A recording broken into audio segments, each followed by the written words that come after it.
Welcome to the Whitetail Legacy Podcast. Tomorrow is opening day. This morning, didn't have a great hunt. Deer didn't move like usual. We just got set up in the middle of this bedding thicket. Been saving this spot from the rut. It's a nice, I think it's a nice buck.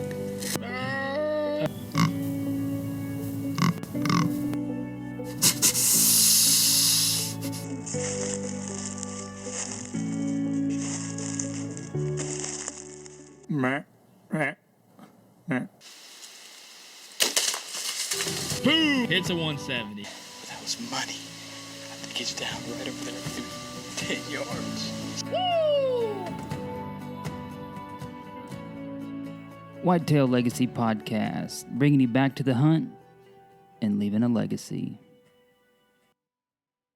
Baller rut.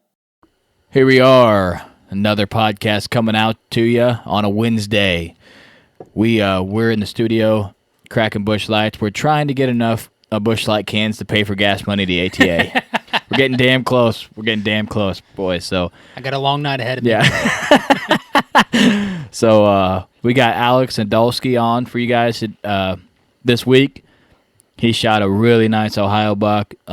Pretty cool story. He lost his lease, and then found another one and didn't step foot on it, just went off maps. First time he was on it was 2 weeks before season, and was able to get it done on a really solid buck and almost on a even bigger buck than this, so on his number one hit list on the property. So Alex is part of the Rise.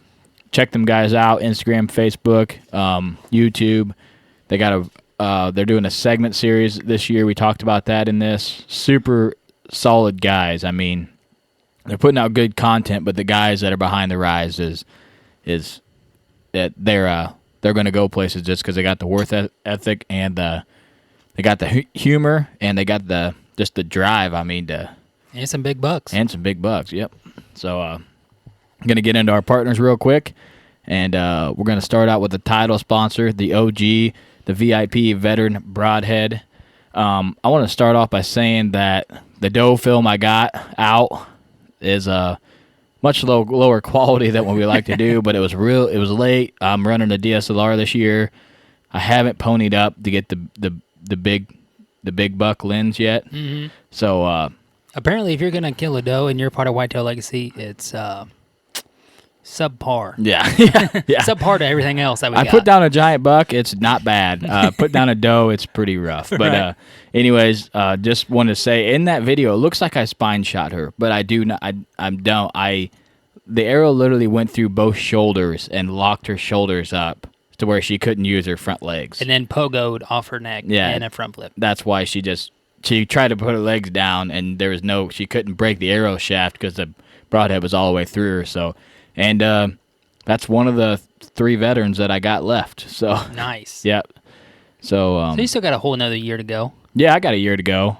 I hoping at ATA I can snag a couple packs for that Christmas special price at $35. That's what I'm hoping for. So you got the VIP veteran broadhead shout out? I do. Oh, look he's on stat right now. Cody didn't even know. Yeah, I thought we were gonna have to pause it and figure it out. Here we go. This week's VIP veteran broadhead shout-out is Drew Bresenhan.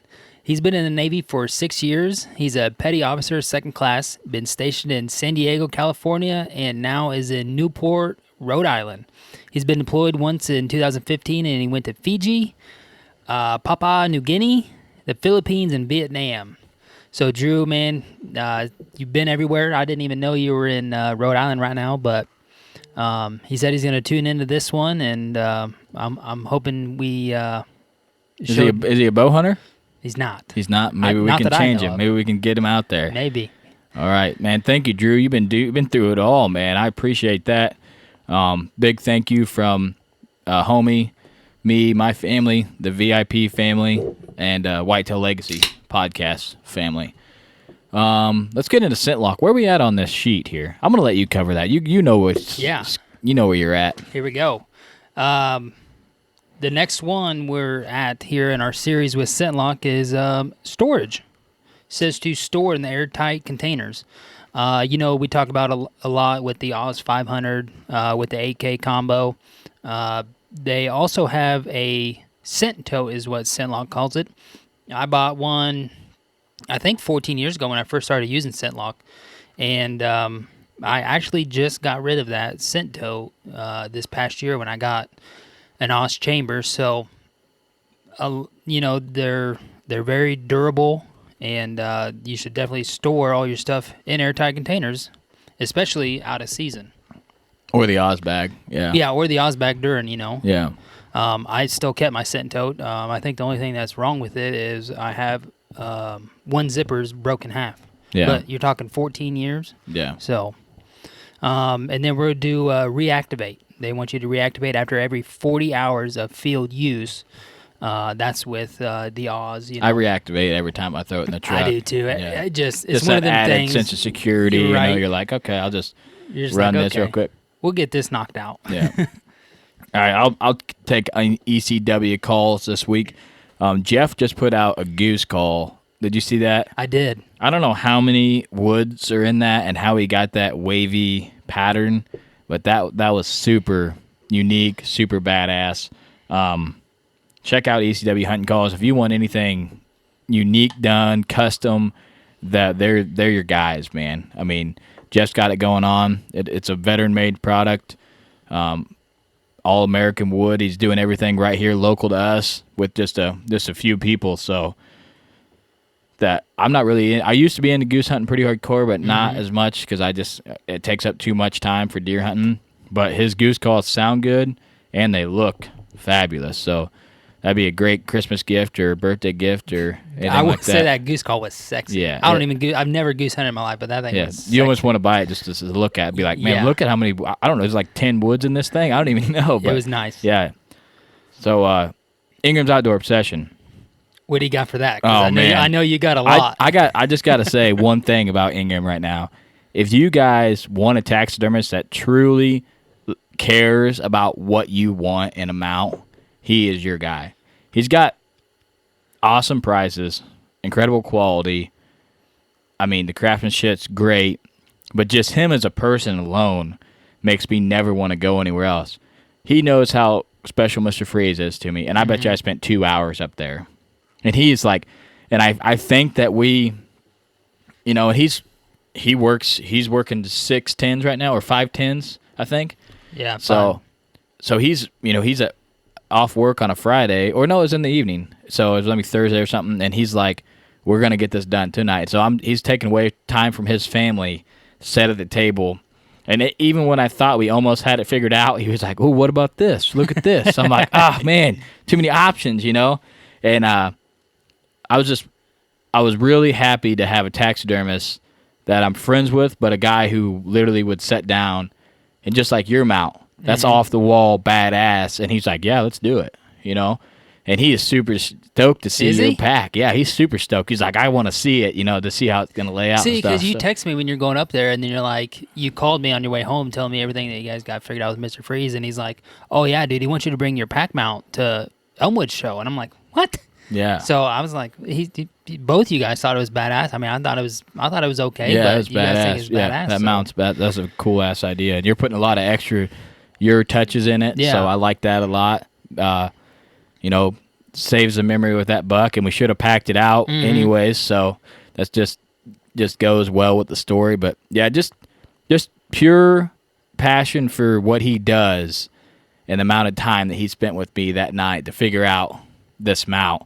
And it's going to be about 5x2 or 5x3. It's going to be giant, and it's not full body. So I ain't got the cash to go full body on her. So, but and even if you guys weren't buddies, even if yeah. that was just your taxidermist, he's still gonna sit down and make sure that you get exactly what you want to get. And then the amount of people that went to him after shotgun season, I mean, he's got up to like 78 heads or something like that. I mean, that's a lot for a part-time guy. Right. So he's saying next year it's going to go full-time, he's hoping. So, and he wanted to get, what did he say, 100 heads? Is that what he said? I'll correct your number there. I think he got 68 shoulders. 68. I don't know the amount of euros he's got. I think a while ago, the number I heard for him to go full-time was 75. Oh, 75? Yeah. Okay. See, Ryan's the number guy. I'm obviously not the number guy. All right. We've wasted enough of your time. Let's get in with Alex Nadolski. All right, we got Alex Nadolski on the line. How you doing tonight, Alex? Doing great. Thanks for having me back on, guys. What's your beverage of choice tonight? Bud Latte. Bud Latte. Oh, I like that. All right. New style. Is that like Bud Light Extra Light? Something like that. Well, we're happy to have you back on. We actually lost your mega giant booner story somehow. I don't even know how that happened. Like, I don't either. because we lost another one. Was it the same night we did it? Whatever Brian's was. Yeah, I think it we was lost. right We around lost there. another one right then, same time. So That was just after we got the soundboard and trying to figure it out and not knowing anything of what we're doing. We still don't, but yeah, I think we got a little bit more confidence now. No worries. we appreciate you coming on. You put down a stud. What? Strong. Yeah, Oh, strong. Oh, sorry. Homie's over there doing something. I don't know. I made him a drink. I don't know. Maybe you don't like it. Pretty loud. But, yeah, you put down a stud with a bow. What? Was it late November when you shot that? It was November the 8th. November the 8th. So early November. All right. So we want to get into basically the story of that buck, but we want to get into the beginning of the season. And at the beginning of the year, you lost your lease right before season and then had to find another one. Is that correct? Yeah, it's been a roller coaster of a year. I had a long-term lease down in Southeast Ohio, and just things weren't working out with my leasing partner. We were kind of on different pages of what kind of deer we wanted to shoot in the age structure. So at the end of last year, I kind of decided I wanted to get out of it, and I wasn't sure I was going to be able to. So throughout the spring and summer, I really didn't have a game plan. I didn't know what was going on with it. Kind of planned going to a different state and hunting some state land, had a few places there, scouted out, and then mid-August, I found out I was going to be able to get out of the lease. So from then on, I kind of started looking for some. But it was definitely not the way I wanted the year to go. I normally like to have things planned out a little bit better, but do what you got to do sometimes. So I was able to find a new lease 2 weeks before the Ohio season started. So it was definitely behind the 8 ball, but it was a lot of fun. Yeah, I can imagine. We got a piece a couple of months before season, and that was challenging enough just trying to figure it out. And we didn't figure it out until after the trail cam pulls of the rut, so. How big is your new piece there, Alex? I got 110 acres. Okay. I would say the piece Cody was talking about there we picked up is about 40. Yeah. And you'd have thought it would have been about 400 acres with the amount of trail cams we had on it. Got to figure it I had a out, lot right? going as well. Yeah. So it's pretty badass that you got, you had 2 weeks before season and then you were still able to be successful the first year on a piece of property. So we want to dive in and talk about that. When you first got the property, well, how did you find it? If you don't have to go into details, maybe if you don't want to. But was this something that you were looking at before, or was this something that you just found and you're like, this is timber and I'm going for it? Actually, I found it online.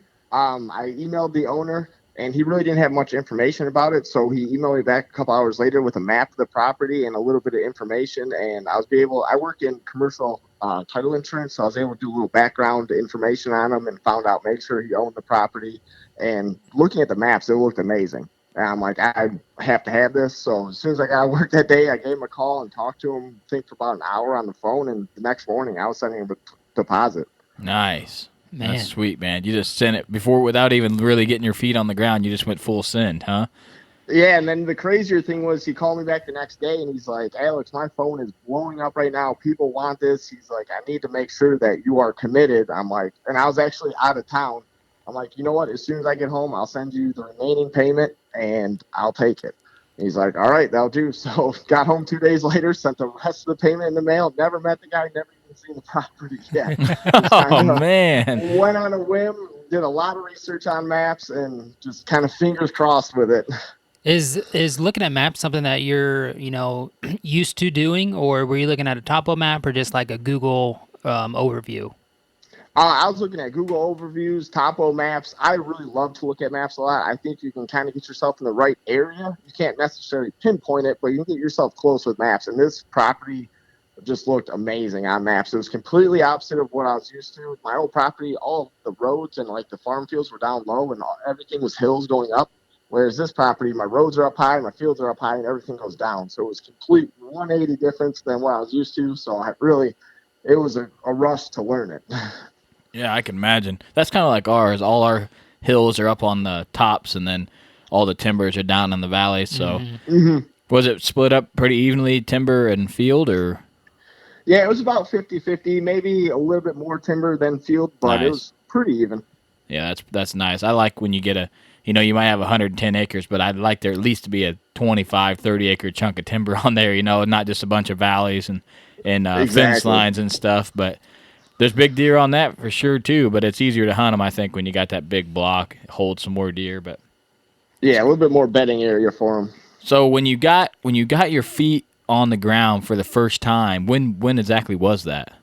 That was 2 weeks to the day before opening day of Ohio's archery season. Man, so did you went in there and then did you just foot scout it at first?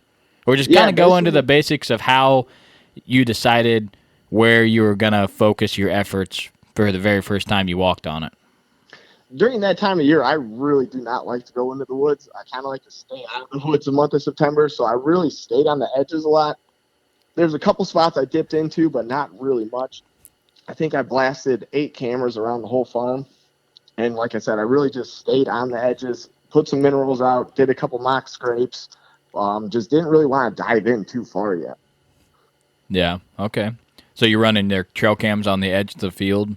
See, I tell people that a lot. They're like, why do you people don't run trail cams because it's about the pressure. But me and homie, we run trail cameras where, 1, we can either check them with a truck, 2, they're on a field edge, or 3, we have perfect access, like the scrape tree, to get to the camera without bumping stuff. And I think with you doing that, maybe, running on the trail or on the edges and stuff, you're kind of expecting to get nighttime picks, but you're also not putting the pressure on the deer, and what's there, Yeah, correct. I really, really wasn't worried if I was getting daytime picks or nighttime picks. More of I just want to see who's on the farm and what kind of age structure was there. And see, I know, just like you said, you didn't want to, at that time of the year, you don't want to be in the woods tromping around. And, I'm the same way. And even, when we picked up our new place this year, we put a cam back in there behind the scrape tree. And, it was just like on pins and needles to go check it. I mean, we'd pull every other cam except that one. Yeah. Just to stay out of there. We ran the mobile there for a while. Oh, yeah. Okay. Then we switched the mobile back to the other place. We decided that we're going to get another mobile cam, at least one more. Just so nice if you have that spot that you don't want to go into, to be able to just get them, you know what I mean? Mm-hmm. So, do you run any mobile cams at all?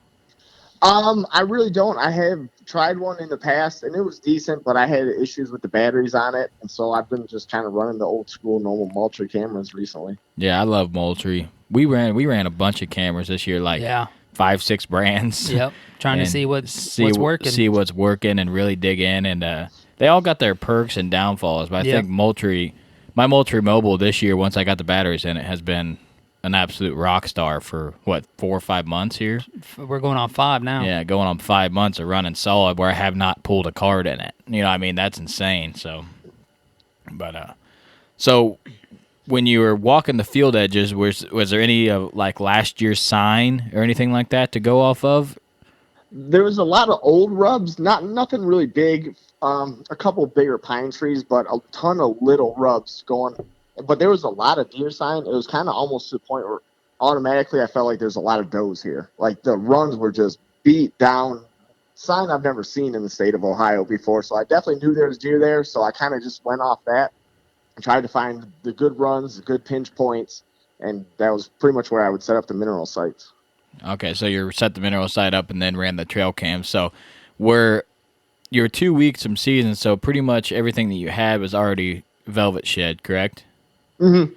Yeah, because we have that. We got a superstar that's in velvet, and then in the last 2 years, he just disappears. And I told homie, I said, don't even get excited because he's gone, But we can't tell because we only got one series of picture, but we might have him like a mile and a half to the north of the other on our other piece. If not, it's a buck that's really big and very similar to it. So crazy similar. Yeah, so I just wish in velvet we had a different angle. Yeah, I wish we had a side angle like we had from I think when he was on the mulwood, it was too early to see. Yeah, he had it that was. little, that last little point. But yeah, so that's something we can't do in Illinois is run minerals either. I feel like we would. I don't think it would help us like hunting wise, but I feel like getting an idea of what's on your property, it would help out a lot. It helps a ton for summertime pictures. Michigan, it was legal. Actually, next year they're going to ban it in baiting, so you're not allowed to use minerals anymore, which I definitely think hurts for summertime pictures. Yeah, for sure. So they're going to ban it all year, not just during season. Correct, all year long. All banning or all baiting mineral sites, everything's going to be banned now.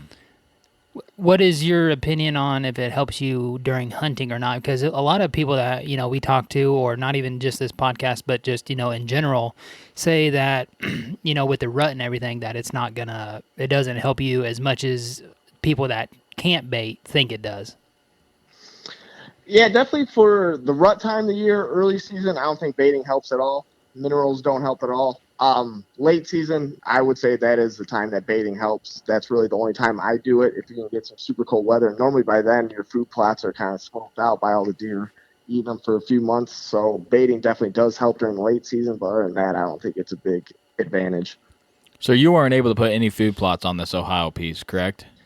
The landowner was very nice, and he tilled up about a quarter to a half acre for me. Oh, and nice. So that first time down, I threw a bag of throw and grow down and prayed for the best. I knew I had rain coming the day after, and we got an inch and a half. So I knew that pushed it down well, and I actually had a decent little food plot out of it. Nice. Yeah, I did that. I think it was called like shake and rake or something like that. It's in a bottle that you just shook out. And I did it in the timber where there was an opening, and it grew very well, and I ended up shooting 2 does off of it. So I was pretty stoked about it. So that was right before season too. So that just goes to show you, if you got a spot that you're thinking, it's too late, go in there and do something. Something's better than nothing, you know what I mean? Yeah, exactly. It's not how I like to do it. Yeah. I'd much rather have it more laid out and planned, but being behind the 8 ball, I had to do whatever I had to do. So it worked out, though. All right, so I feel like we got a pretty good idea of this property. So maybe go into a little bit of the hunting season. I mean, how often are you able to travel down to Ohio? It's actually about a 5.5 hour drive for me. So after the first time down, we actually went down opening day, and the weather was a little bit warm, so didn't hunt, just kind of checked cameras again and moved a couple stands, or hung a couple stands. And honestly, the cameras didn't show anything. I had a bunch of bucks, but nothing older than, I think I had one 3-year-old, and that was the oldest. So I was getting a little worried, but I know at that time of the year, even in the past property from September 15th to October 15th, I really struggled to get any even trail camera pictures of the deer. So I wasn't too worried, but it was in the back of my mind. I hope a shooter's going to show up. And then the next trip down was October the 20th, and went down, checked the cameras, and I had 2 shooters show up. So that made things a lot more promising and a lot more exciting. And got in the stand for the first time and saw some does that night. And the next morning saw a few more does, and kind of just adjusted some more cams and hung more stands. Nice. So Ohio, is that September 15th for the opener? They opened the last Saturday in September. Saturday. I think it was the 29th was my second trip down. Oh, okay. So that's just a few days before us. So yeah, our early season was about the same. Slow. We had bucks and velvet, and then they kind of faded out. We really didn't have a lot going on the first of the year that we thought we could kill. We had bucks on cam, but nothing that we thought we could kill this year. Well, just like Alex said there, I feel like September 15th, they're out of velvet, and then all the way to October 15th, it's hard to get on them. Yeah. You really need the weather to cooperate. I feel like since if you were running most of your trail cams on field edges too, they're hitting the brows, they're hitting the acorns. Right. That's kind of what we do. We're running them on the edge, and we're getting does and small bucks and stuff. But just like, I mean, when we get Mr. Freeze picked like the 17th or something. Yeah, it was late. Yeah. So then boom, then they're there hitting scrapes and getting fired up. So the second time you went down was the 20th? 9th. The 9th. Oh, the 9th. Yep, The 29th. 29th of okay. September. Oh, that was the first time. No, What? it was second. 29th. Oh, the 29th was the second? Yeah. Okay. Yes. All right. So, You all right over there? yeah. Okay. Yeah. Trying to catch up with the story here. So, let's go ahead and talk about your buck this year, and go ahead and tell the story, and then we'll try to break it down, maybe all the way back from the beginning of the property, and find out why you were successful on that deer.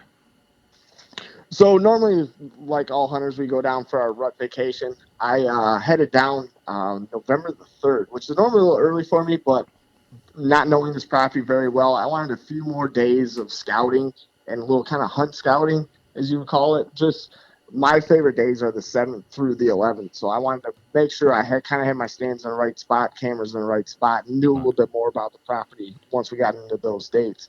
So got down there on the 3rd. The weather was pretty good, so hunted the first couple days.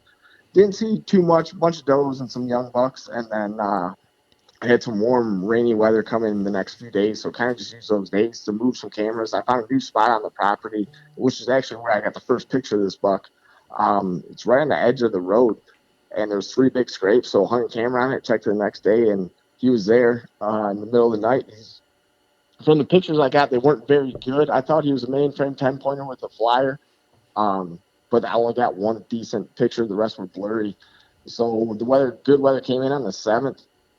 Got in the stand that morning and saw like 5 bucks on November the 7th. Actually, our number one shooter, we called Soldier, came through, and I just couldn't get a shot. I was at full draw, and he had him at 20 yards, but could not get a shot through all the brush at him. So was stinging a little bit about that one, but November the 8th, the weather was perfect. Just kind of one of those feelings. You knew it was going to be the day. You knew something good was going to happen, and got in the stand, and even before daylight, I had deer and bucks chasing does all around me. And it's kind of frustrating because you want to see who's chasing and what's going on. I couldn't see much, but they were definitely on their feet. And a little bit after 9 o'clock, I had this buck on the other side of the draw from me, cruising through, and got the binos up and saw he was a pretty decent buck. Head up to him, so gave him hit the grunt call and stopped him, and he kind of looked around but kept going away from me. So I had my rattling horns hanging from my camera, and I turned around and slapped him, and he just turned around on a dime and came right to the bottom of the creek, and he's standing in the creek, and I saw the flyer and the long brows. I'm like, oh boy, that's Kickstand.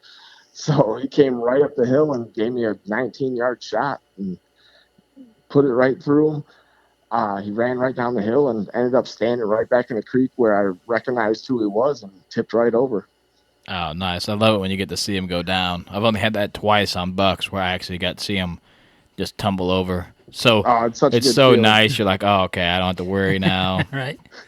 I don't have to think I shot him in 7 different places when I know where I shot him. I don't have to wait 92 hours. Yeah.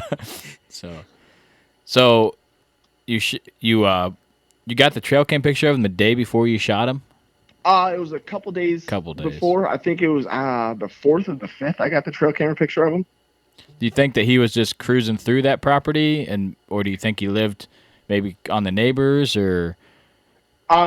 Where I found these 3 huge scrapes, and definitely he was the one working them. I think he was living just on the neighbor's property on the other side. It's really thick over there, and I think he was just kind of coming across the road, hitting these scrapes, and then kind of really going back to his bedding area.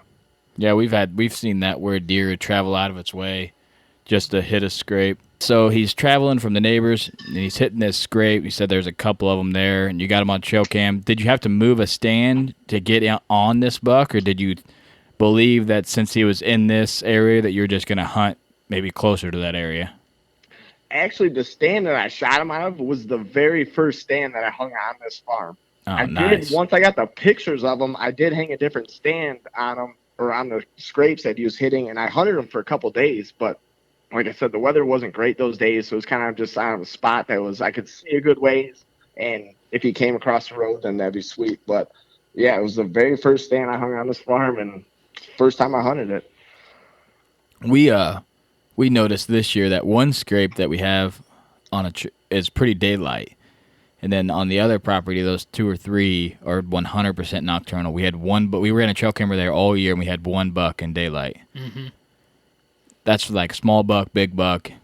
I mean, it was a shooter that was there, but it was November 2nd, right? And that was the only buck we had at daylight. So it's weird how one set of scrapes can be fire for daylight, and then the other set of scrapes is just all nocturnal. And, I mean, we're talking a country mile between the area. So you think they should be rutting around the same, but that's something we could bring up. I don't think they rutted the same at all. Even being a mile away, I think the rut was I don't know. I can't. I don't know when it was on the lease. Yeah, I don't I'm know. lost. Yeah.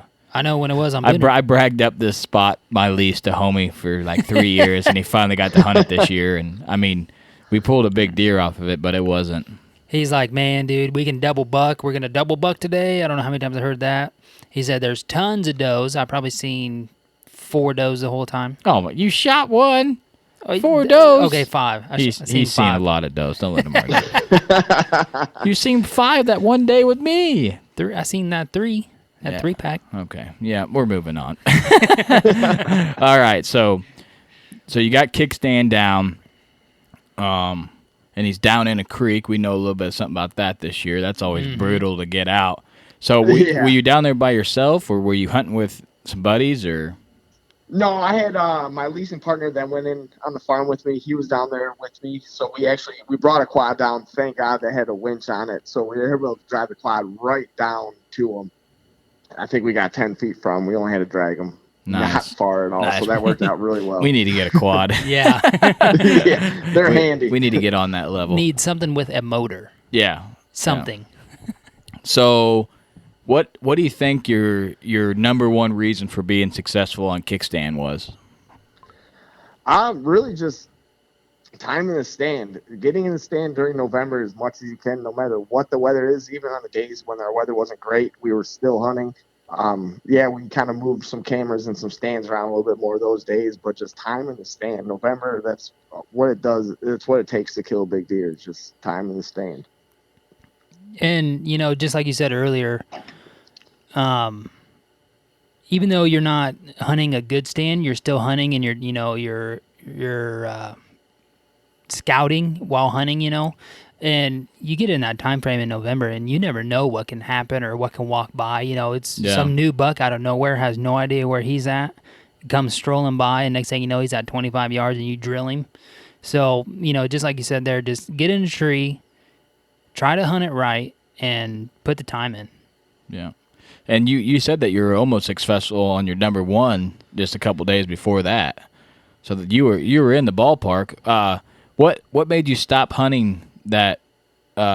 Soldier? What made you stop going after a soldier and switch to this other buck? Or were you hunting both and just rolling the dice which one walked by? I was really hunting Soldier. Soldier was a buck that as soon as he came on the farm in mid-October, he was there almost every single day, and he was all over the place. Like, there was no rhyme or reason where he was. I think I got him on 9 out of 11 cameras in, like, the time frame of I was down there for the rut vacation. Like, he was just all over the map. So that was really the deer I was looking at. And I saw him the day before, and I almost got the shot at him. So I actually moved down the draw a little bit, trying to get closer where he came from. And it just kind of got happened that Kickstand came a little bit further onto the property that morning. Yeah, I wouldn't have passed that buck for sure. That was a super solid buck. So I don't know what Soldier looks like, but hopefully you have the lease for next year, and right. Maybe you can get another booner down with a bow. So hopefully, that's the plan. That's the goal. So we talked about this year's buck. Let's talk about the rise. You got this on film. I was able to watch it. I was pretty stoked about it. Are you running the drone now too? Was that you walking across the field in the last segment? Yep, that was me. I got my hands on a drone and got to play around with that a little bit. Man, those were fun. Yeah. We're on the fence right now. No, we're committed. We just have no money. Yeah, we're committed. We just don't want to drop the funds because we want to, a lot of jack in that. But let's go ahead and talk about the rise. What you guys got going on this year, and how you guys did real good. I mean, how many bucks did you get down as a team? We actually only got 1 buck down. We got 4 doe kills on camera, and then we had 2 bucks that sadly got hit in the high shoulder. So yeah, I mean that one early season buck was a mega toad high shoulder. So yeah, he ended up living and then sadly got shot by the neighbors, and I think he ended up scoring 152 inches at an 8-point. So that's a huge strained 8-pointer. Yeah, dark rack too, beautiful deer. So you were the hero, huh? Heck yes. So we're not done yet, though. We got a lot of guys I know you guys are good. You're pretty good at late season. You got a stud down late season. That was last year, wasn't it? Yeah, that was last year. Actually, $2 in 1 year in Ohio when you're supposed to only be able to kill one. Yeah, heck Just yeah. strictly 2 separate seasons. Yeah, hey, that's what it takes. The same year, it still counts. I can't. Yeah, the Rise, we actually had a big meeting at the beginning of the year. All sat down at Ryan Sikornica's house, and his mom was gracious enough and made us a nice meal. And we just kind of just spit out different ideas of what we could do to kind of just get our name out there and be different than what everyone else is doing right now. So kind of just sat, watched different hunting shows, and came up with our idea to put out segments.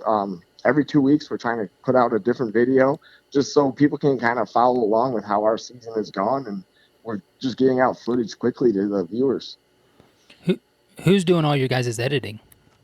Tyler Bentley, actually the founder of the Rise, and he handles all the final edits. He's amazing.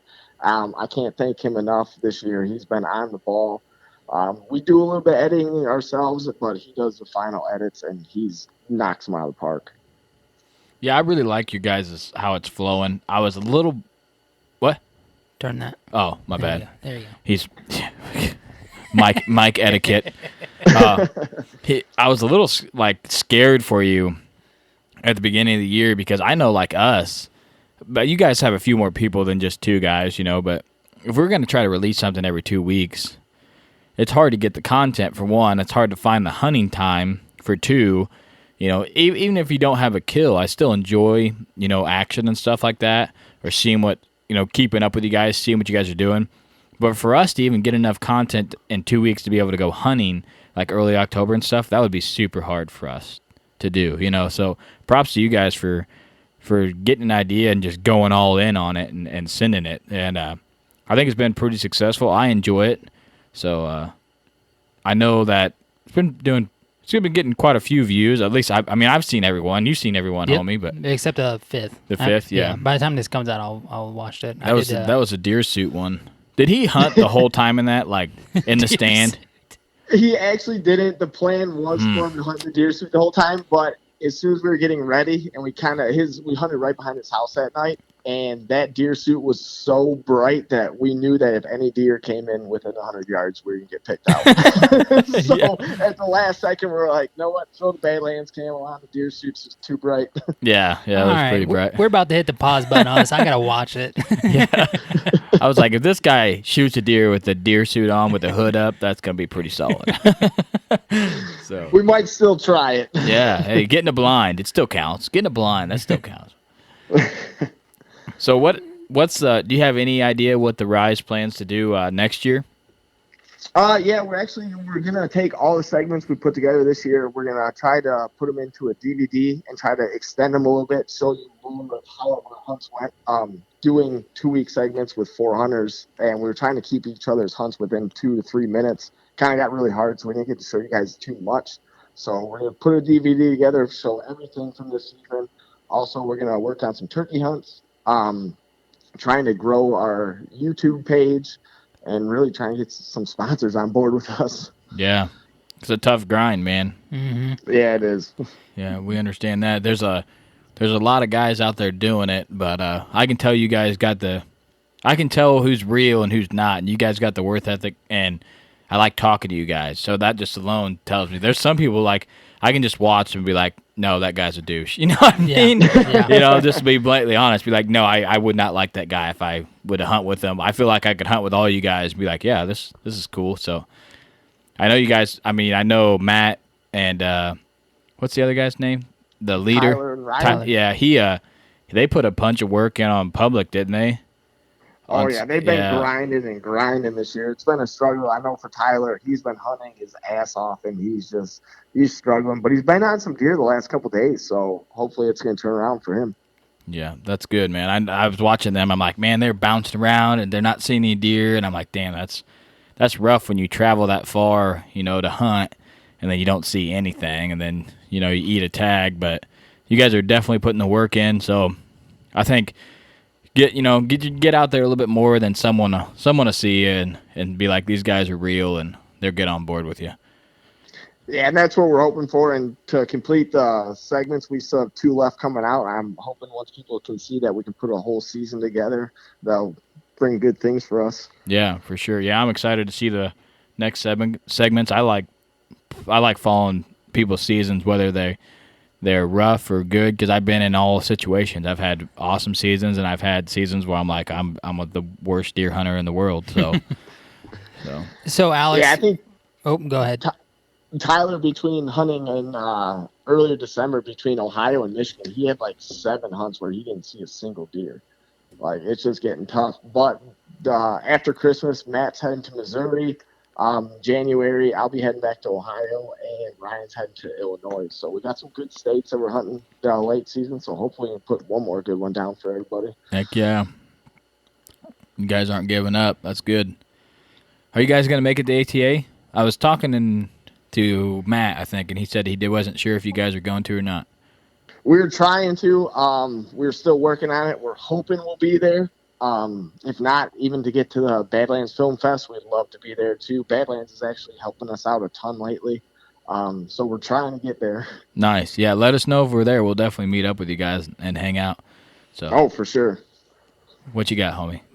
So with you guys putting out, a video for every segment that you guys are doing, of the season, with you guys being that's primarily, your deal, like Cody and I's deals is this podcast. So, any video we put out is just a bonus for everybody. But are you feeling a little extra pressure trying to do all that in such a quick turnaround? Definitely.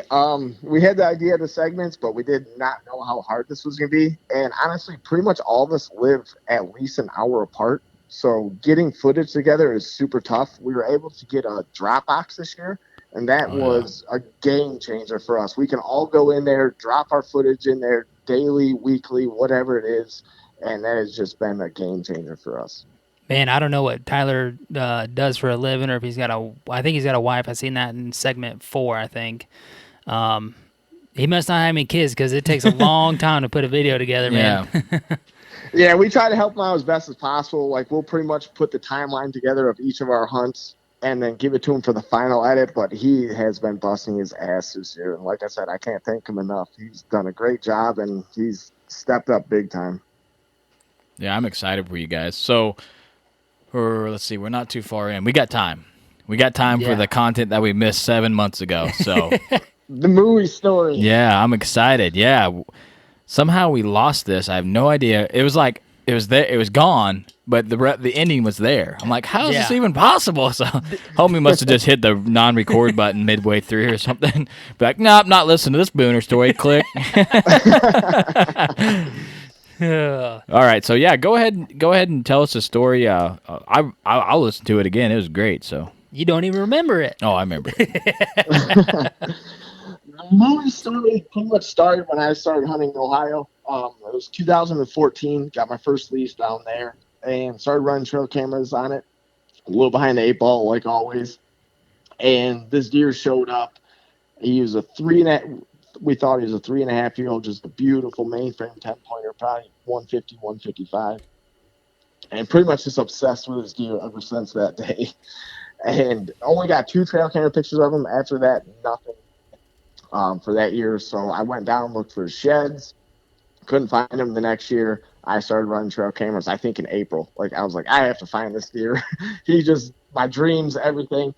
So I ran cameras all year long and never once saw him, and kind of wrote him off towards the beginning of the season, thought he was dead. Well, all of a sudden, 1 year and 4 weeks later, he came back on the farm, and he just started blowing up our trail camera pictures, and he was just a beautiful, at least 170-inch deer. And the morning of November 9th, 2015, he ended up following a doe in right behind me. I was able to get a 20-yard shot at him, eye level, and just hit him low right behind the shoulder, and he just started flipping right down the hill. And one of the best days of my life. It was the craziest thing ever. I know Cody knows what I'm talking about now. It is just, words can't explain the feelings you get from killing a deer like that. For sure. Yours was bow kill, though. That's next level. So, congrats to you. What did end up final taping out? He grossed 174 and 3/8 and netted 170 and 1/8. Yeah, that's awesome. Man. And that's baller. Dude, he looks He looks way bigger than that. typical, just that God. huge typical frame. Seeing that Just- through the timber, you're like, Just clean. man, this thing's carrying an airplane on its head. I don't even know what's Yeah, going on. you don't right know now. how he got through the woods, and he came through one of the thickest spots on the property. And like when I first saw him, all his head was doing was just twisting and turning. And that's the only way he could get through that stuff. Man. True giant for sure. All right, man. I want to get into Yeah, we got some not really, they're hunting kind of related, but Right. we got some questions that we want to ask you just to burn you a little. the lighter All right. side of Alex. Yeah, the lighter side of Alex. Yeah. Yeah. So, what do you got going on with your own YouTube personal page there, man? My old YouTube page was something I was filming my hunts before I jumped in with the Rise. So I was kind of doing my own thing a little bit, and then I joined the Rise, and some of our videos weren't really getting made, so I kind of just kept making some videos, and now I really haven't done too much on my own YouTube page. It's just a bunch of old stuff. Oh, okay. I didn't know if like that was like your cutting room floor of all the stuff that you had filmed but didn't get used in the Rise, then you would throw it on there. No, those are just all my terrible edits of me trying to practice and learn how Gotcha. to edit videos. They're not very good. Do you like editing? I love editing. I don't know if I really have the patience for it and the skill set with computers, but I really do enjoy it. Like I said, I'll put my hunts together for Tyler. He does the ending cut or the end edits, but I love doing it. I just need to learn a little bit more. Yeah, see, when I first kind of started doing a couple of different videos, you know, you're excited because you're editing a video together, and then, you know, it's your first time, so it's new and you're learning. But then after like your third, fourth one, you're like, okay, I know that this is going to be a pain in the ass, but my end product is going to be cool, so I'm just going to stick with it, and that's kind of my mindset with it now.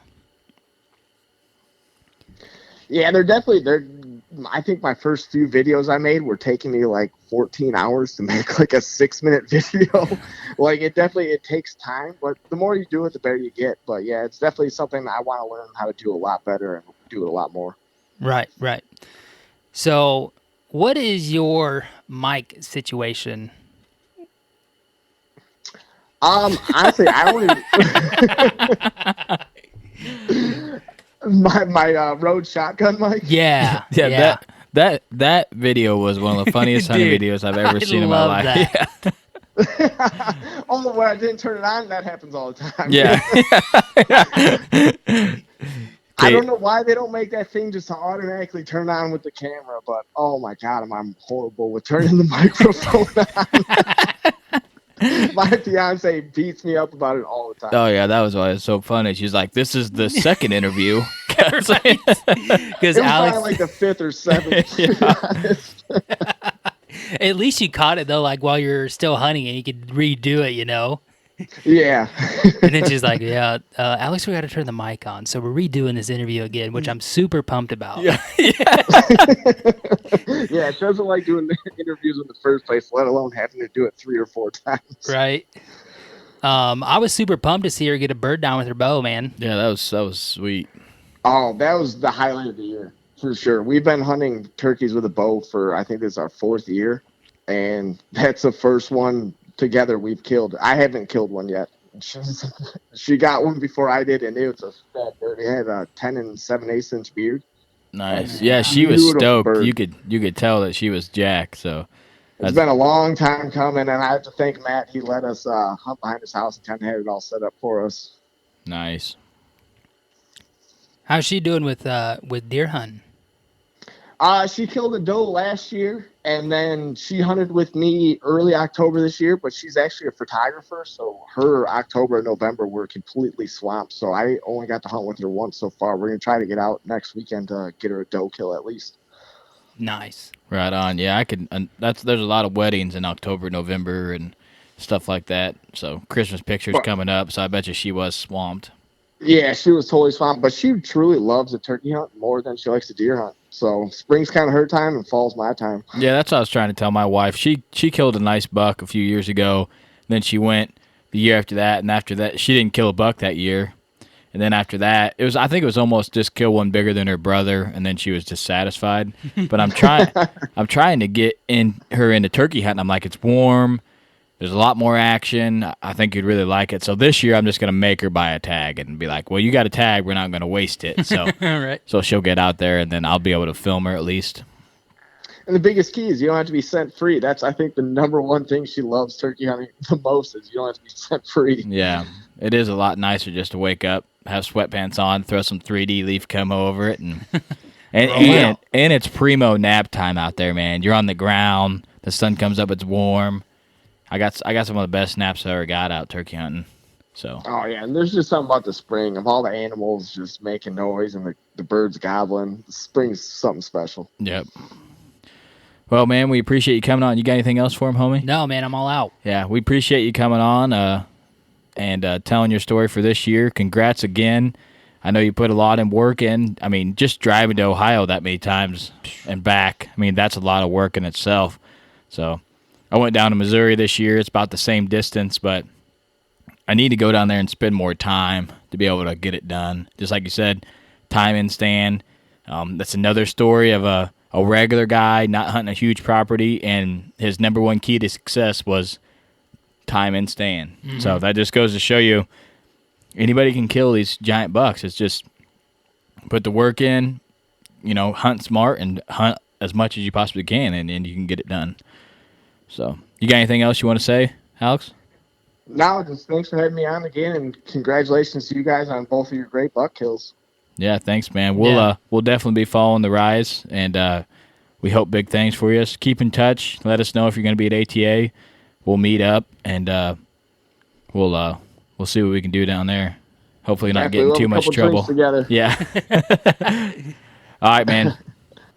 All right, that was Alex Nadolski from The Rise. Just goes to show you, like I said in this, time and stand, killed another stud buck in Ohio this year. Traveling down there, put a ton of work in. Check them out. You guys will love their personalities. You can get dance moves from this guy. I guarantee you that. Yep. So you can get, if I shoot a big buck, what should I be doing? Just watch this video and you will know. So we hope you guys enjoy this episode. We got another Stone Cold Killer coming next week.